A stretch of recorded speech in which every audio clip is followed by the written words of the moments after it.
Hello, my name is Martin Zorrilla. I'm here to speak to you today about insect meal and its role in aquafeed from both a sustainability and a functional role in feed perspectives. So let's talk a little bit about who I am and where we're coming from. I represent Nutrition Technologies. We are a producer of black soldier fly products based in Singapore and Malaysia. A little bit about us, we're a mission-driven company. We were founded in order to solve global food security problems by providing cost-effective and functional ingredients for animal feed.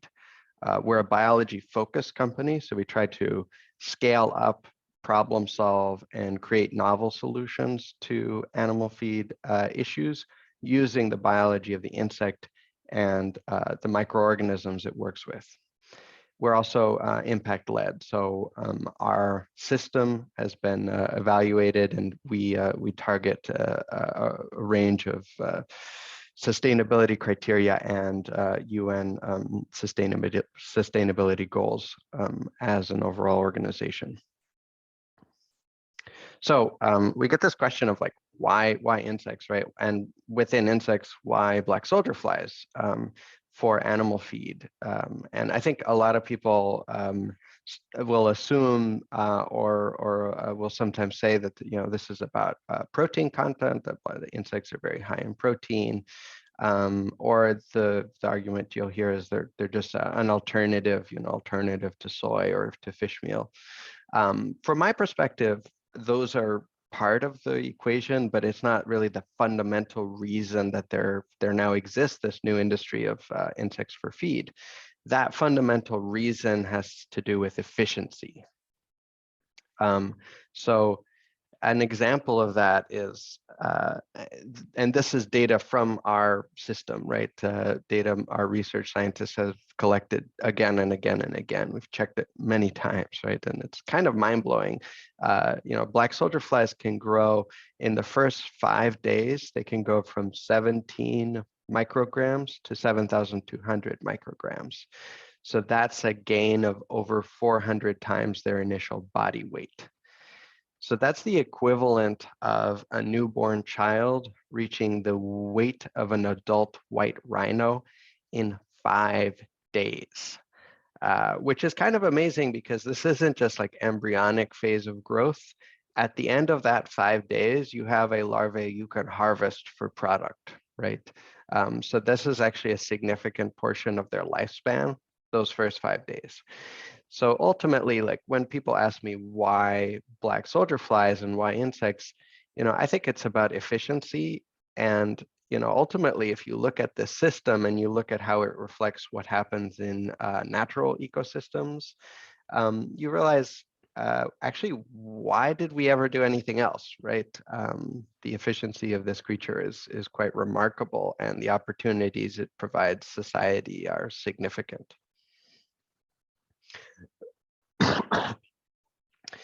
Let's talk a little bit about why black soldier flies from an ecology perspective.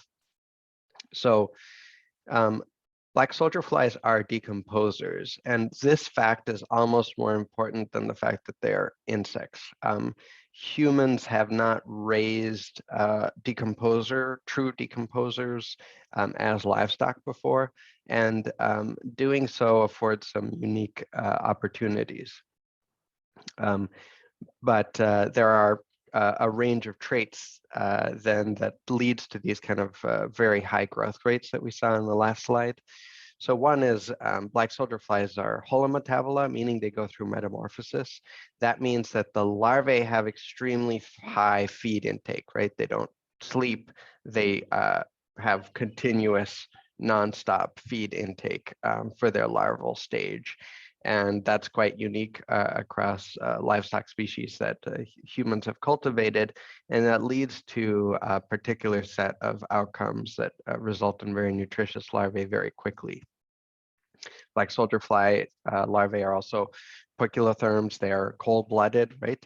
But also a crucial part of that is their metabolic rate and their environmental temperature, the interaction there affords very high efficiency, because you can have a cold-blooded animal that doesn't need to expand on heat generation, but benefits from being in warm environments, and therefore can reach really aggressive, really high metabolic rates.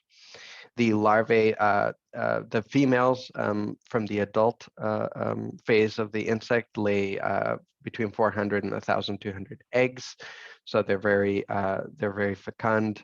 The larvae also form aggregation behaviors in the wild, meaning that these insects are used to forming large groups even in a wild environment, which means that they're really well suited to large-scale production. The larvae also have very high nutritional plasticity, meaning they're able to take in a wide range of feedstocks, no matter the nutritional composition.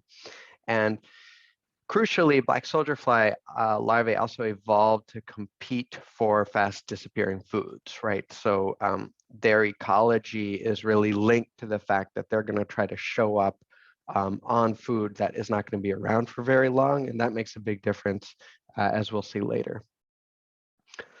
From a sustainability perspective, black soldier flies are extremely efficient, and one easy way to make a comparison here is you look at the protein produced from soy.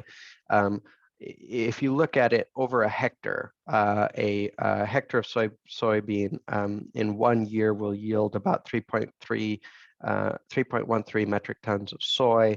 A generous estimate of the total protein from that is about 1.12 metric tons of protein from a year, from a hectare of soybean. The equivalent in a black soldier fly system is actually, you can generate a very similar amount of protein, a bit more, 1.26, from just about a meter, right? 1.2 meters squared of factory floor space, the area of a pallet, right? So you think of that difference of about 10,000 times area difference of just having one pallet area of a factory floor compared to an entire hectare. But protein is not the only thing that black soldier fly pallet space over a year will generate. It will generate about 0.8 metric tons of oil, and it actually generates 8.45 metric tons of frass. And frass is the larval poop, which is used for fertilizer, and it's a very high quality product. It is not a waste product. Frass can go directly to farmer fields. It does not go into lagoons. It doesn't go into processing. It is a high quality product right out of the tray. So that is a remarkable amount of product you can generate from a very small space. So I'm going to try to integrate a few ideas here. Some of the traits that we talked about in black soldier flies, and then I want to link them a little bit to sustainability and impact criteria, and then talk a little bit about what their role is in feed applications. So in black soldier flies, we talk about high growth rates, right? The kind of newborn babe to white rhino status that we talked about at the beginning. That really obviously links to low land usage and energy use, but the outcome in a feed application means that you have very high nutritional density. And you can also use the whole insect, right? The whole insect's growing very quickly. You're able to process that. You don't have wastage later on. The whole insect is desirable in a feed application. Nutritional plasticity is really important in black soldier flies, meaning they adapt to a range of nutritional feed inputs.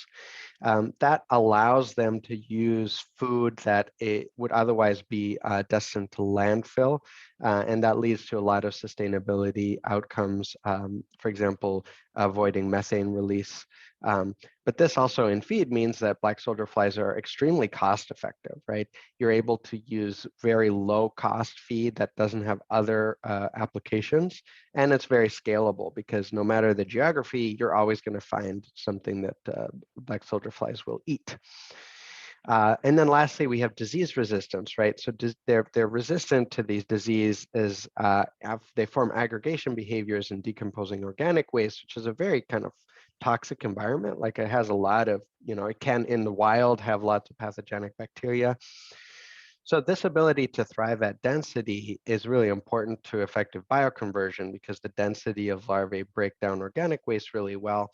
But it also means that some of the traits that black soldier flies use to resist disease actually make it across in the feed.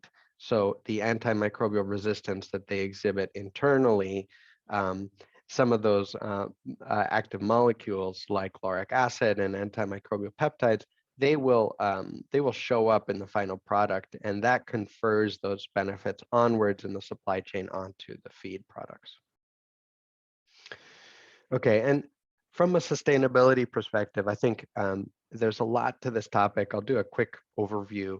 You know, what we're looking at here is that black soldier fly systems, the sustainability of a system depends on a few key factors. The location of the facility is really key.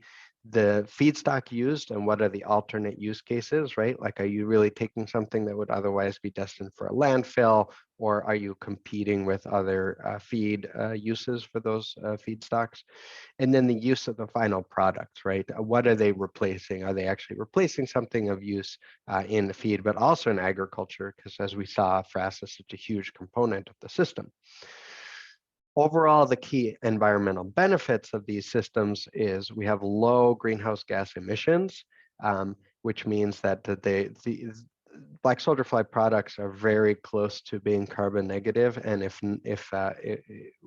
very likely we'll see a range of these products officially registered as carbon negative in the near future, and that comes from the reduction of methane through redirection of waste that otherwise go to the landfill, and increased soil organic carbon from frass use. As we saw, there's also significant lower land use, water use, improved soil health, and you can replace a range of ingredients that have high environmental costs, like unregulated fish meal or fish meal produced from so-called trash fish. This is well backed up in the science. So a 2020 paper here showed significantly lower CO2 production if you compare insect meal to fish meal. But you know, across different species and across different systems, you do have a range of outcomes, right? So as we said, it depends on the location and the feedstock used. If you're in like Northern Europe and you're using a lot of energy, you know, it can be, it's not necessarily that clear cut on what CO2 production looks like. But overall, compared to other feedstocks, black soldier fly products tend to do extremely well. That's if you look at the insect meal. From a sustainability perspective, you can also look at the facility itself, right? So the use of organic waste for BSF compared to other biological systems like composting. But the studies there have also demonstrated that black soldier fly systems are a lot more efficient use of organic waste compared to composting. You can use any of these QR codes to directly access the papers I'm citing in these graphs. In general, for sustainability, then I think it's clear that there are enormous benefits to using black soldier flies, but capturing those benefits across the complexity of the system is still, I think, a challenge for LCAs and similar studies. Now, if we look at black soldier flies in aquafeed applications and look at how some of those traits that we talked about translate to functional benefits, there's one fundamental point that is really key in this system is, you know, that insects are a natural food for fish and crustaceans, right? So I think that's intuitive for anyone who's experienced, you know, fishing in the wild or seen fish behavior in the wild.